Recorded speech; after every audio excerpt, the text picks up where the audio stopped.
bicarakan mengenai leukemia. Eh, ih, balik lagi, bentar.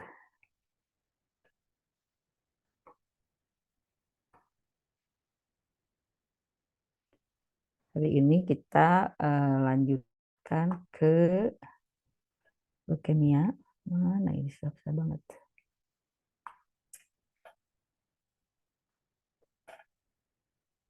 Ya, kemarin tuh ini sudah dibicarakan belum ya? Ibu lupa lagi. Yang D3 sudah sampai sini belum kemarin?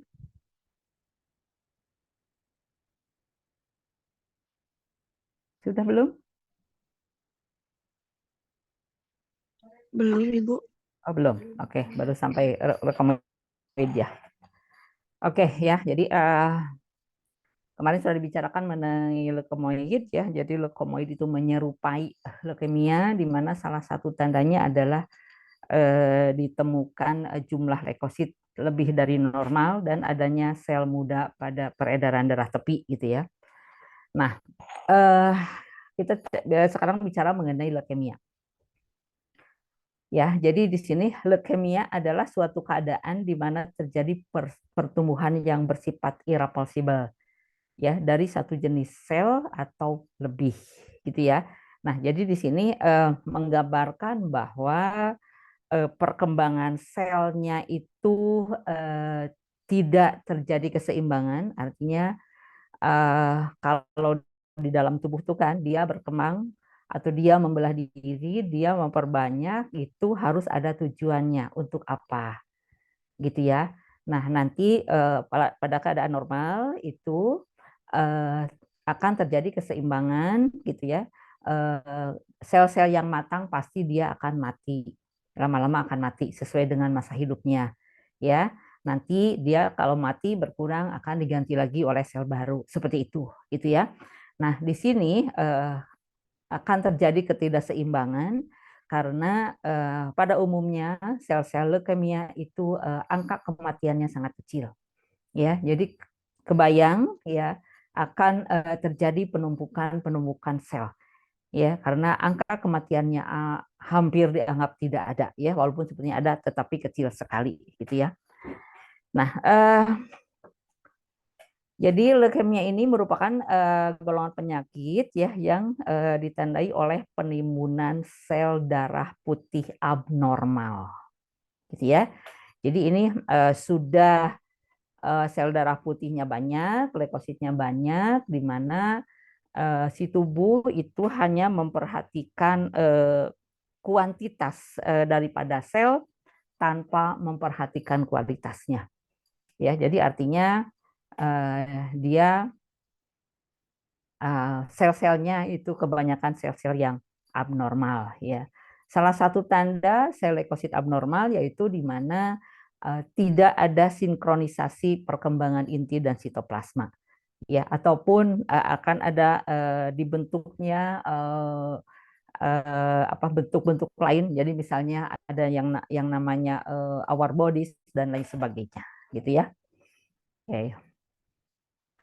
Nah, sel abnormal ini menyebabkan kegagalan susum tulang, ya, jumlah leukosit pada sediaan apus darah tinggi daerah tepi itu meningkat. Jadi artinya sel leukosit di perifer atau kadang-kadang sel yang abnormal pada perifer itu akan banyak, gitu ya. Nah, pertumbuhan ya dimulai dari pasti susum tulang, ya. Nah, sehingga nanti bisa terjadi berbagai stadium itu ada pada peredaran darah tepi yang seharusnya itu tidak boleh, ya. Yang hanya boleh ada pada leukosit, sel muda pada leukosit yang boleh ada di dalam peredaran darah tepi adalah LPK. Ada nggak Pak LPK? LPK Ada, penting. Ibu. Oke, ada. Coba sel darah mungkin mengingatkan kembali sel darah putih atau leukosit yang muda yang boleh ada pada peredaran darah tepi apa namanya?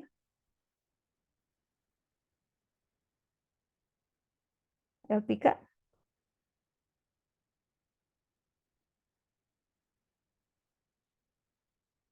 sel muda yang boleh ada pada peredaran darah tepi.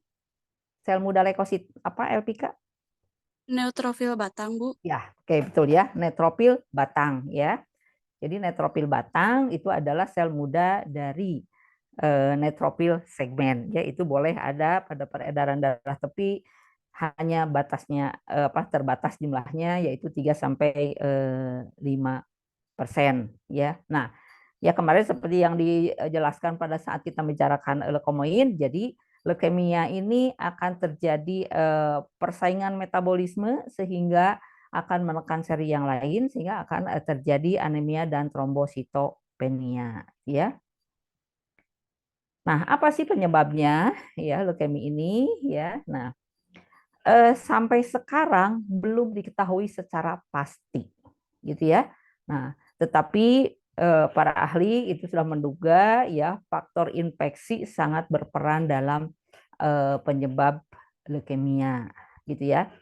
Nah, jadi banyak sekali faktor yang menyebabkan terjadinya leukemia ya, yaitu neoplasia. Jadi neoplasia itu ya semacam kanker lah gitu ya. Nah, radiasi. Nah, ini radiasi itu bisa kemana-mana ya, tergantung respon tubuh kita. Apakah dia akan menyebabkan metastasenya pada sel darah, pada sel kulit, pada sel apapun ya, tergantung dari kondisi tubuh kita gitu ya. Jadi ini radiasi itu sangat kemana-mana. Demikian juga bahan kimia ya, bahan kimia dan infeksi ya. Jadi ada beberapa bakteri atau mikroorganisme yang bisa menyebabkan terjadinya perkembangan sel yang tanpa terkendali ya. Nah, ini ada juga ya walaupun sebagian kecil itu berdasarkan keturunan ya. Nah, apakah ini dari kromosom atau apa gitu ya, itu perlu ditelusuri ya. Karena itu sudah ada bukti gitu ya.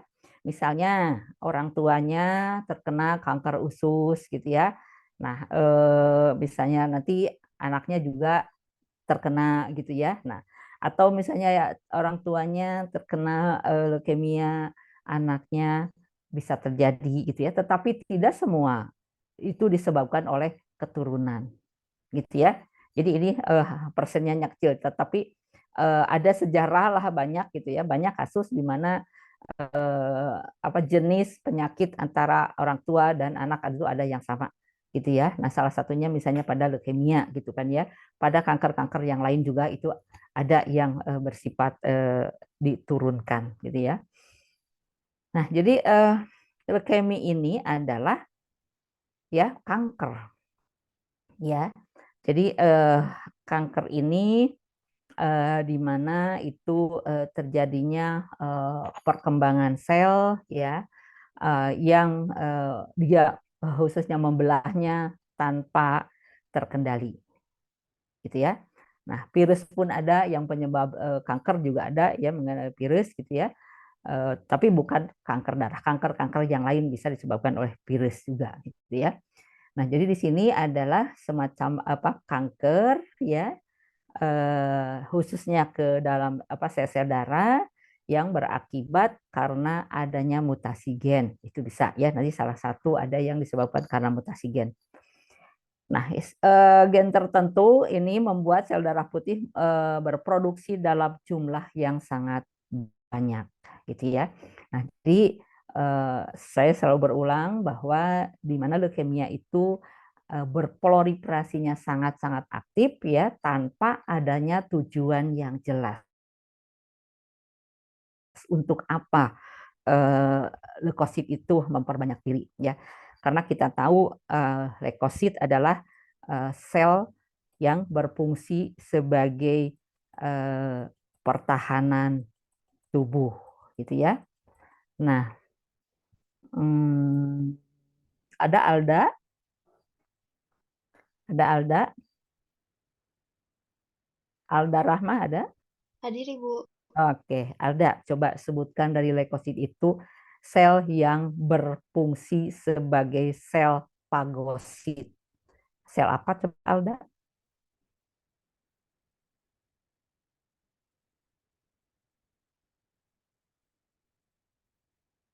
Halo Alda, dari sekian banyak sel leukosit, ya khususnya yang matang, sel apa yang berfungsi sebagai sel fagosit?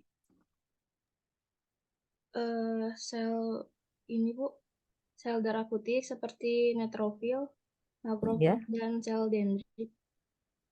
sel dendrit leukosit gitu. Bukan Ibu. Leukosit yang tanya sama ibu. Yang bersifat sebagai fagosit tadi neutrofil dan satu lagi Dan makrofag. dan makrofag. Apa sih yang dimaksud dengan makrofag? Alda, coba bisa dilanjutkan?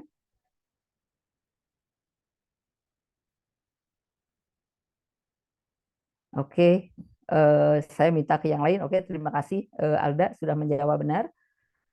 Muhammad Trio, Trio ada Trio, Trio Effendi. Halo Trio, halo Trio, ada Trio. Coba buka videonya Trio. Adam ada Adam,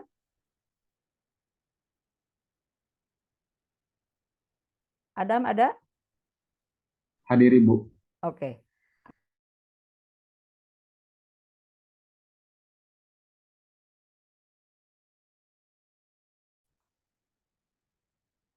Yang dimaksud dengan makropa? Aduh, masa nggak tahu makropa? Padlan ada? Padlan?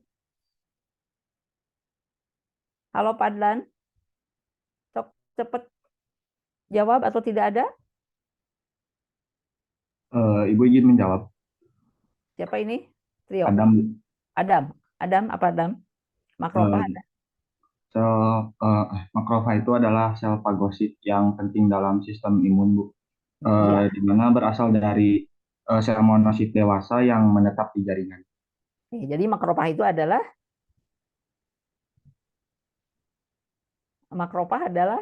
Sel fagosit, Bu. sel fagosit. Ya. Sel fagosit sel apa yang lebih spesifik? Makropa itu. Sel apa? Sel monosit Bu. Ya jangan baca ya, harus paham ya Adam ya. Ya, jadi tadi siapa yang ini yang jawab ya? Jadi makropa adalah sel monosit yang matang yang ada di dalam jaringan. Kenapa dikatakan makropa? Karena monosit itu kalau dalam peredaran darah, kalau dalam peredaran darah dia dalam keadaan belum matang. Ya, ukurannya ya sekitar 16-18. Ya, nah dia akan matang masuk ke dalam jaringan, dia akan membesar. Ya, nah dia membesar, nah baru dia bisa melakukan fagosit, makanya dinamakan makropag, makro besar, fagnya fagosit. Ya, tolong hal seperti ini itu diukom keluar ya. Saya prihatin kemarin D3 masih banyak yang tidak lulus, 7 orang baru rekor tahun ini. Ya, mohon nanti hal-hal justru hematologi itu yang banyak hemat satunya. Ya, mohon diperhatikan. Ya, kita target tahun depan kalian itu harus 100%. Ya, tahun ini 7 blok, 7 orang. Ya, itu hematologi satu banyak keluar. Ya, jadi mohon diperhatikan. Ya, hematologi juga ada beberapa soal ya. Itu ada. Anemi itu banyak keluar. Oke. Nah, tadi ya, program kematian sel leukosit pada leukemia tidak terjadi. Ya, jadi terbayang dia membelah terus ya tanpa adanya kematian sel gitu ya, sehingga jumlah leukosit terus meningkat yang abnormal ya. Nah, jadi artinya kalau yang abnormal berarti tanpa disertai peningkatan fungsi. Jadi buat apa banyak ya di dalam tubuh kita tuh kan tidak perlu banyak-banyak, yang penting normal gitu kan. Jumlahnya normal, fungsinya normal ya. Fungsi normal tidak perlu banyak karena kita sudah ada kan rank normalnya gitu ya. Jadi walaupun fungsinya normal ya kita tidak perlu banyak-banyak. Nah, kalau ini ya kita kembali ke awal, leukosit banyak kalau ada infeksi gitu ya. Nah, kalau ini kan seolah tidak ada tujuan, tidak ada infeksi, tidak ada apa, dia terus membelah diri. Nah, jadi akhirnya selnya banyak, fungsinya tidak ada. Jadi itu ya yang menyebabkan terjadinya kelainan atau akan menyebabkan terjadinya metabolisme dari tubuh kita. Gitu ya. Itu yang dinamakan dengan sakit berarti, gitu ya. Oke. Nah, ini ya udah ya baca sajalah ini ya penyebab-penyebabnya ya. Nah, oke, kita masuk saja. Nah, ini ya ke klasifikasi gitu ya. Nah, jadi ada beberapa macam klasifikasi ya. Nah, ini apabila kita berdasarkan dari klinis ya. Berarti kalau klinis itu ada yang timbulnya segera, ada yang timbulnya lama. Gitu ya. Ada yang akut, ada yang kronik. Gitu ya. Nah, jadi kalau yang akut itu timbul secara tiba-tiba. Ya, ada beberapa contoh ada kasus teman saya orang tuanya itu hanya 2 minggu sehat awalnya ya langsung timbul langsung anpal hanya berprosesnya 2 minggu berakhir dengan kematian ya dia akut ya cepat sekali. Nah jadi timbul secara tiba-tiba. Nah karena akut berarti di dalam tubuh belum begitu ada proses untuk perkembangan sel, untuk maturasi sel, sehingga akan didominasi oleh sel blast. Ya. Nah, jadi kalau akut itu lebih dari 90% atau kadang-kadang lebih dari 95% itu didominasi oleh blast apapun, tergantung dari leukemia. Gitu ya. Jadi sel matangnya hanya 5 sampai 10%. Jadi sel matang pun bukan sel matang yang terakhir, bukan. Ya. Jadi dia pematangannya jadi misalnya kalau pada seri granulosit gitu ya. Jadi misalnya blastnya, mieloblastnya itu lebih dari 90%. Nah, yang sisanya itu didominasi oleh mielosit dan metamelosit. Nah, itu pun kan bukan sel matang, tetapi prosesnya sudah ada pematangan gitu ya. Oke, ya. Nah, itu yang akut. Nah, yang kronik, nah tadi ya kalau kronik itu berarti kan ada waktu lama, bisa bertahun-tahun gitu ya. Nah, sehingga di sini sudah ada pematangan dari sel tersebut sehingga blastnya hanya sedikit ya. Ya, kurang lebih 5%, 5-10% itu blastnya. Jadi itu didominasi oleh sel-sel yang lebih matang gitu ya. Nah, jadi nanti leukemia itu ada akut, ada kronik gitu ya. Nah, jadi tadi ini kembali ya. Jadi kalau yang akut ya timbul tiba-tiba. Nah, ini gejala-gejalanya ya lemah karena ini anemianya ya. Nah, demam pasti ada respon tubuhnya ya. Nah, ini nyeri tulang dan sendi ya bisa saja karena itu akan berhubungan juga dengan proses proliferasi sel.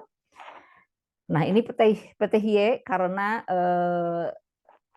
terjadinya trombositopeni yang drop sekaligus gitu ya. Nah, kadang-kadang hepatosplenomegali, pembesaran ya dari hepar. Kenapa? Ini mencerminkan aktifnya pembentukan sel-sel darah, ya. Nah, ini juga terjadi pembesaran getah bening, ya. Ini khusus untuk nanti leukemia yang berasal dari jalur jaringan limfoid, ya. Nah, jadi pemeriksaan hematologinya, nah ini ya aneminya langsung berat, ya. Jumlah leukositnya, nah ini bisa normal, tapi normal pun normal batas atas gitu ya, dan tinggi. Nah juga ada trombositopeni gitu ya. Untuk yang nah ini ya, yang blast, yang akut ya, eritrosit normokrom normositer ya, karena itu cepat gitu ya. Ya, ini sering ditemukan normoblast karena salah satu identifikasi untuk anemi itu adalah ditemukan normoblast pada SADT gitu ya. Nah, ini leukosit. Nah, coba kebayang pada sediaan hapus darah tepi kita bisa menemukan adanya blast ya. Nah, pada susum tulang ya seluritasnya meningkat ya. eritropoiesis dan trombopoiesisnya terdesak, jadi didominasi oleh seri leukosit. Nah, seri leukosit itu kan ada dua jalur tuh ya, ada seri mieloid dan ada seri limfoid. Ada yang berasal dari jaringan mieloid, ada yang berasal dari jaringan limfoid. Jadi nanti ada dua ya, ada jaringan mieloid, ada jaringan limfoid. Jaringan mieloid ada dua macam, ada akut, ada kronis. Jaringan limfoid ada dua macam, ada akut, ada kronis. Gitu ya. Jadi ini terpisah ya. Jadi jaringan mieloid itu khususnya biasanya dari seri granulosit. Ya. Kalau limfoid itu dari seri limfosit. Gitu ya. Kan ini leukosit tuh ya. Kan leukosit limfosit itu beda jalurnya. Coba lihat lagi kalian hematopoiesis ya. Nah, jadi leukosit itu kan dari dua jalur, dari jaringan mieloid dan jaringan limfoid. Karena jaringan limfoid itu khusus untuk membentuk limfosit. Nah, leukeminya juga sama. Ya, kita bedakan dari dua jaringan tadi, jaringan mieloid dan jaringan limfoid. Dari klinis tadi ada dua macam, akut dan kronik. Nah, jadi dari mieloid ada dua, akut dan kronik. Dari limfoid juga ada dua, akut dan kronik. Gitu ya. Oke, paham ya? Kebayang ya pembagiannya ya. Nah, jadi tadi ya. Nah, leukemia akut ya.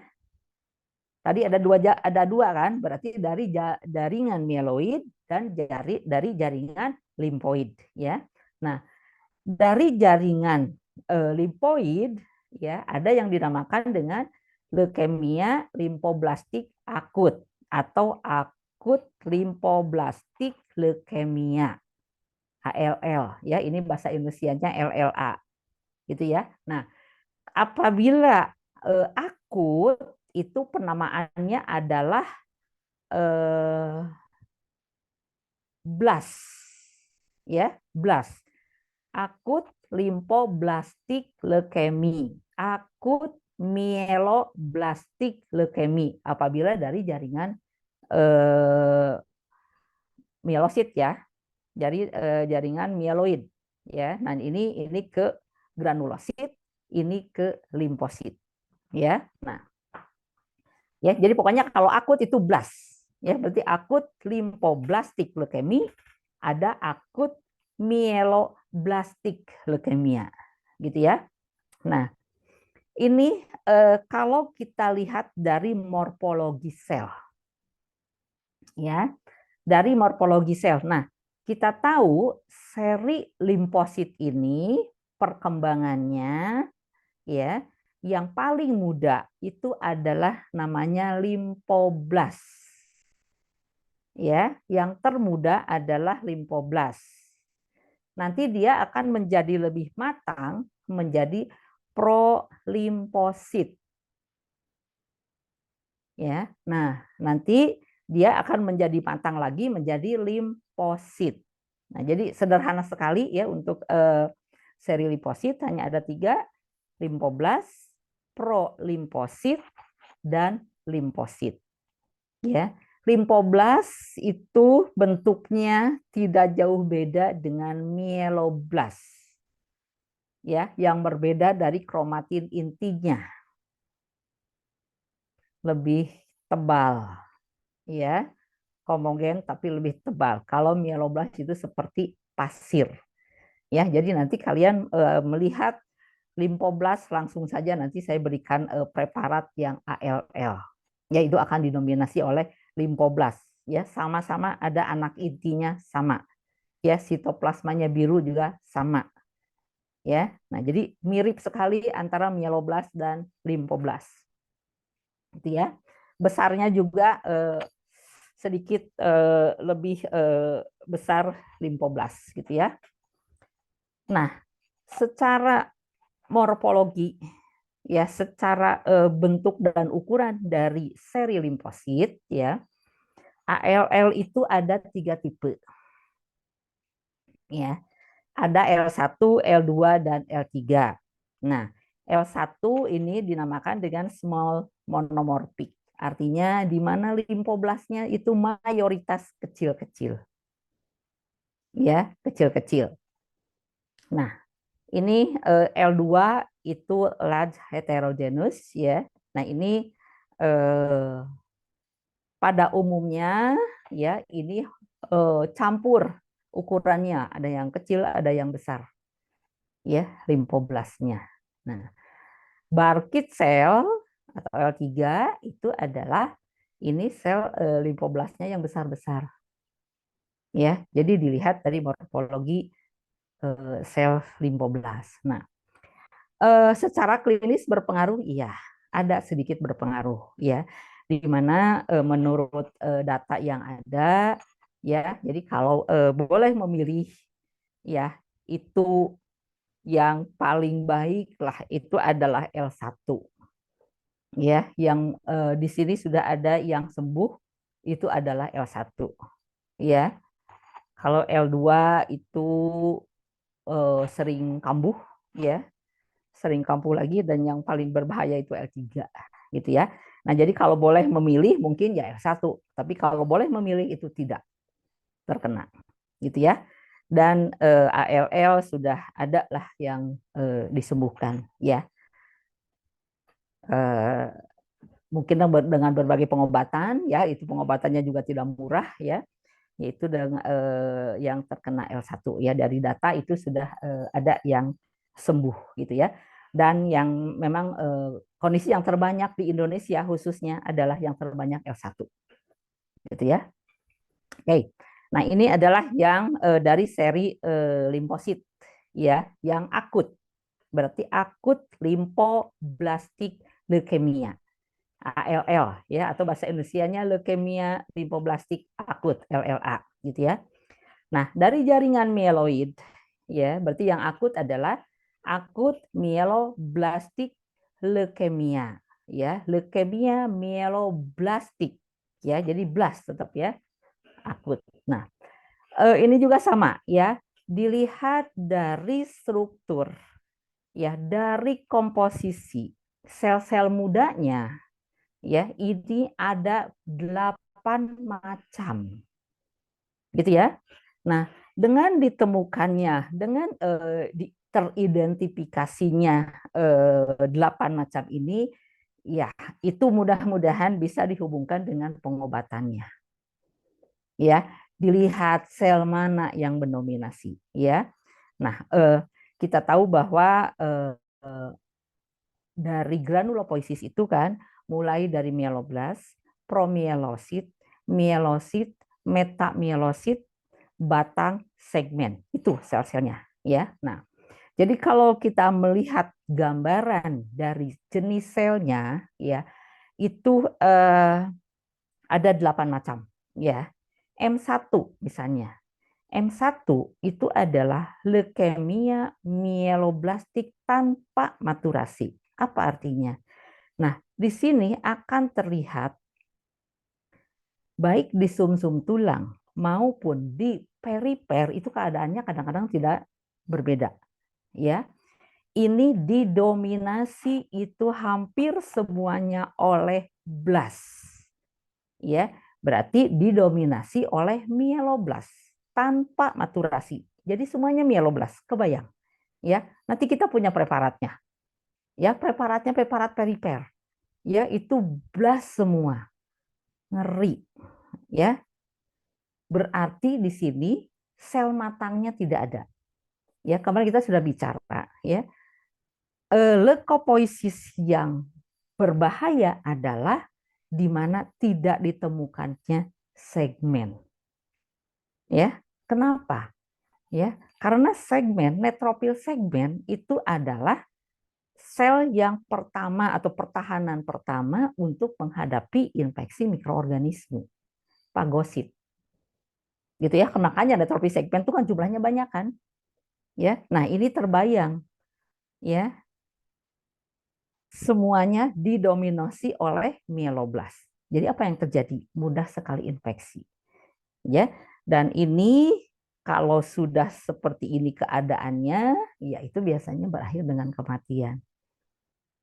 Ya, jadi ini kondisi ini tanpa bisa dibedakan. Jadi artinya bisa kita menemukan di SADT, ya. SADT dan sumsum tulang itu tidak jauh beda, gitu ya. Nah, jadi kadang-kadang kita untuk ya pasien-pasien seperti ini, untuk kita sebagai belajar gitu ya, kalau mau lihat sel-sel mudanya, ya cukuplah dari SADT juga, ya, karena semuanya ada di sana, ya. Kebayang kacaunya metabolisme, ya, sehingga sel-sel muda itu semuanya masuk ke dalam peredaran darah tepi. Itu yang mengacaukannya, ya. Oke. M2, leukemia mieloblastik dengan maturasi. Ya, ini pun ya maturasinya tidak terlalu banyak, ya. Ini abnormal, ya. Ya, saya bicara abnormal, ya. Jadi sel-selnya abnormal, kacau, ya. Tidak ada keseimbangan perkembangan inti dan sitoplasma, ya. Jadi kacau. Jadi misalnya nanti kalau ada maturasi bisa saja kita menemukan anak inti di mielosit misalnya, ya. Kita menemukan mieloblas yang sudah ada granula, bisa terjadi seperti itu, ya. Kacau sekali. Nah, M3, leukemia promielosit hipergranulasi. Ya, kebayang yang normal granulanya seperti apa. Ya, kalian harus membayangkan promielosit itu granulanya seperti apa. Ya, berarti kan ada granula asurofilnya, ada granula yang merah-merahnya. Nah, ini hipergranulasi, ya. Jadi ini granulanya banyak sekali, gitu ya. Dan ini granulanya juga ya fungsinya nggak ada. Kan apa sih fungsi granula? Ya, itu dia mengandung enzim yang nantinya si enzim ini bisa berperan dalam proses fagositosis. Gitu ya. Oke. Nah, jadi M3 itu promielosit hipergranulasi. Jadi akan didominasi oleh sel-sel promielosit, ya. M4, leukemia mielomonositik, gitu ya. Nah, kenapa monosit digabung di sini? Karena itu sama-sama dari jaringan mieloid. Ya, sama-sama dari jaringan mieloid. Ya, sehingga kalau melihat di preparatnya itu mieloblas itu si intinya itu berlaku seperti monoblas. Ya, sehingga makanya digabung mielomonositik karena sama-sama dari jaringan mieloid, ya. Nah, M5, nah ini didominasi oleh seri monosit, ya, monoblas, promonosit, monosit, gitu ya. Oke. Nah, ada juga yang M3, ya, M6. M6 ini ya kita harus selalu ingat ke hematopoiesis, ya. Jaringan mieloid ini adalah dia akan memproduksi selain seri untuk granulosit dan monosit, juga eritrosit dan trombosit, gitu ya. Nah, di sini bisa terjadi ya seri eritrositnya naik sama, ya. Nah, sehingga akan terlihat nanti di sumsum tulang banyak juga seri eritrositnya. Ya, ini yang dinamakan dengan eritroleukemia. Ya, ini juga sama kanker. Gitu. Jadi si eritrositnya berkembangnya tanpa ya ada tujuan, gitu ya. Walaupun terus terang di sini pasti adanya anemia. Gitu ya. Eritroleukemia. Nah, yang M7, nah ini dari seri megakariosit, dari seri trombositnya. Ya, karena ini semuanya sama-sama dari jaringan mieloid. Gitu ya. Nah, jadi yang M7 ini adalah leukemia di mana didominasi oleh seri trombosit. Gitu ya. Nah, M0, nah ini masih bingung kemana. Gitu ya. Jadi bila tidak termasuk ke dalam M1 dan M7. Ya, barangkali ini ada yang baru. Gitu ya. Nah, terus terang kami di lab nih baru punya 2, M1 dan M2. Nah, jadi kalau misalnya kalian nanti ya PKL atau PBL, ya barangkali ada kakak-kakak yang di sana gitu ya, atau pada saat kalian PBL, PKL menemukan hal yang baru, kalau boleh ya untuk disimpan sebagai ya untuk di laboratorium di kita itu sangat alhamdulillah Ya, saya tuh paling senang kalau dikirim preparat sel-sel muda. Ya, karena kita susah sekali menemukannya. Ya, nah, jadi ini eh, macam-macam dari AML. Nah, nanti kita akan dipelajari AML itu secara umum itu sifatnya seperti apa, ya, diagnosa labnya itu seperti apa, gitu ya. Nah, ini jadi kita baru klasifikasi. Jadi dari yang akut itu berarti menyebabkan kelainan dari jaringan limfoid yang dinamakan dengan akut limfoblastik leukemia, dari jaringan mieloid yang dinamakan dengan akut mieloblastik leukemia.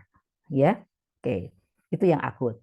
Ada satu lagi, ini yang kronik. Ya, nah, jadi yang kronik itu yang dinamakan dengan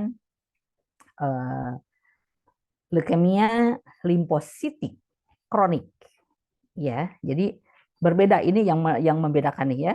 Jadi kalau kronik itu karena biasanya kalau kronik itu sudah dia terjadi maturasi, didominasi oleh sel-sel matang, maka namanya tidak blast. Ya, jadi kalau di sini berarti kronik limfositik leukemia, kalau di sini kronik mielositik leukemia atau CML ya. Kalau mungkin kita lebih masih menggunakannya asing ya, jadi lebih gampang ALL, AML, CLL, CML gitu ya. Nah, jadi mungkin nanti kalau misalnya tim di lab bilangnya ALL, CLL, apa ALL, CLL, AML, CML. Jadi kita masih menggunakan yang istilah asing ya. Nah, kalau ini tidak ada sub-subnya ya, nanti kita akan bicarakan seperti bagaimana CLL dan juga CML ya. Nah, itu adalah pembagiannya. Nah, kita coba sekarang masuk ke salah satu yaitu adalah AML. Atau sebelum lanjut ada yang mau ditanyakan dulu mengenai leukemia secara umum? Ya, masih ada waktu 5 menit. Ya, mengenai AML sedikit ya. Nah, ini akut berarti kan ya. Jadi gejala kliniknya tadi kan kita sudah sedikit dibahas ya. Ini karena terjadi anemi secara cepat ya. Ini karena trombositopeni ya, sama gitu ya. Ini juga ya kadang-kadang ada gangguan penglihatan karena terjadi perdarahan ya pada mata ya. Nah, secara epidemiologi ya yang terbanyak menyerang adalah dewasa muda. Ini terbanyak ya. Nah, tetapi tidak menutup kemungkinan yang lain juga.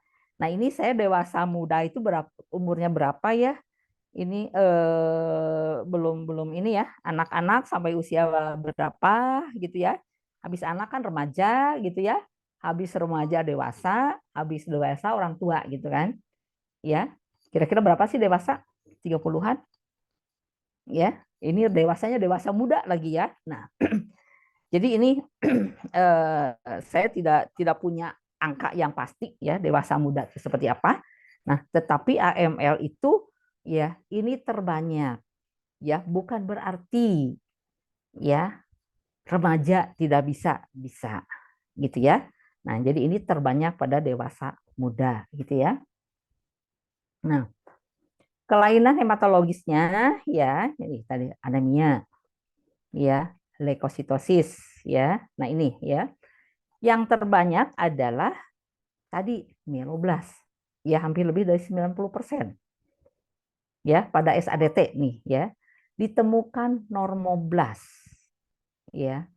Nih, yang khas dari AML ini adalah pada mieloblas kita menemukan yang namanya aurod. Ya, kalian coba cari apa yang dimaksud dengan aurod.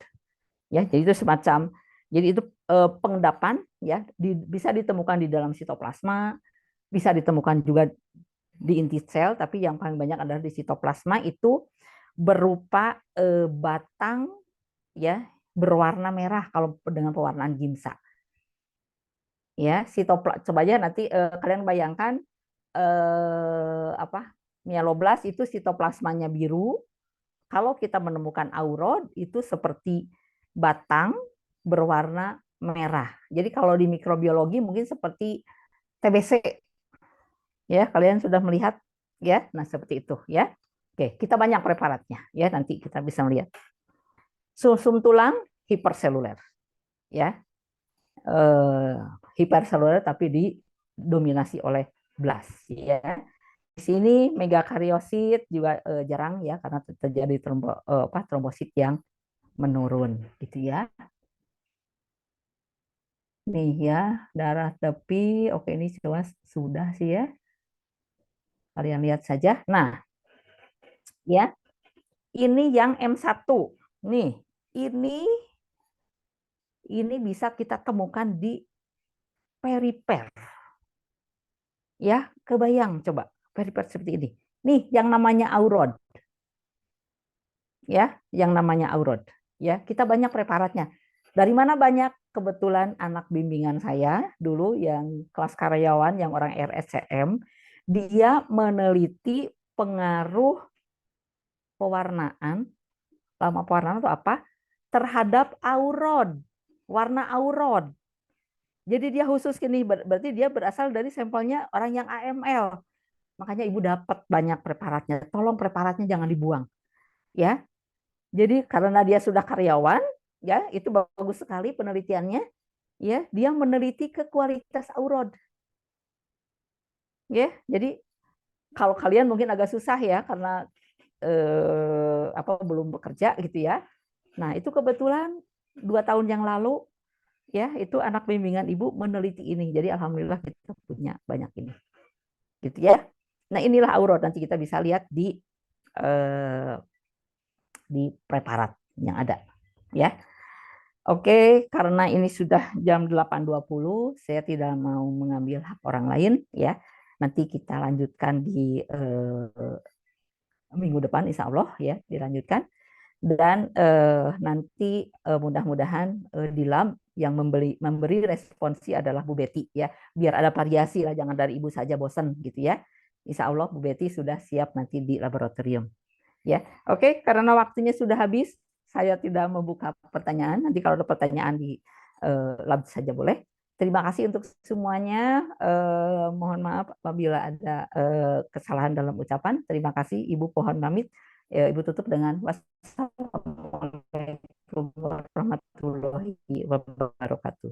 Waalaikumsalam Ibu warahmatullahi izin. wabarakatuh. Terima kasih, Bu. Ya, makasih semuanya. Tua cuma ada 62, kemana ya? Ya, mohon ini dari 80 sekian cuman ada 62. Bukan Ibu, Siapa sekarang? Pak Sule. Oh, Pak Sule. Oh, pantesan 61. Saya tahu kalau Bu Wiwin pasti jumlahnya lebih. Pak Sule dari? Belum ada informasi Ibu, soalnya ini belum dijawab sama Pak Sule. Oh, jadi kalian belum ada dosennya ini. Oke. Bisa Ibu minta data siapa yang tidak hadir dari 61, mohon di screenshot partisipannya. Ya, yang tidak hadir itu bisa dialpakan, yang tidak ada nama di sini. Ya, ini mumpung Pak Sule belum masuk. Ya, Ibu evaluasi. Ya. Ini terus berkurang.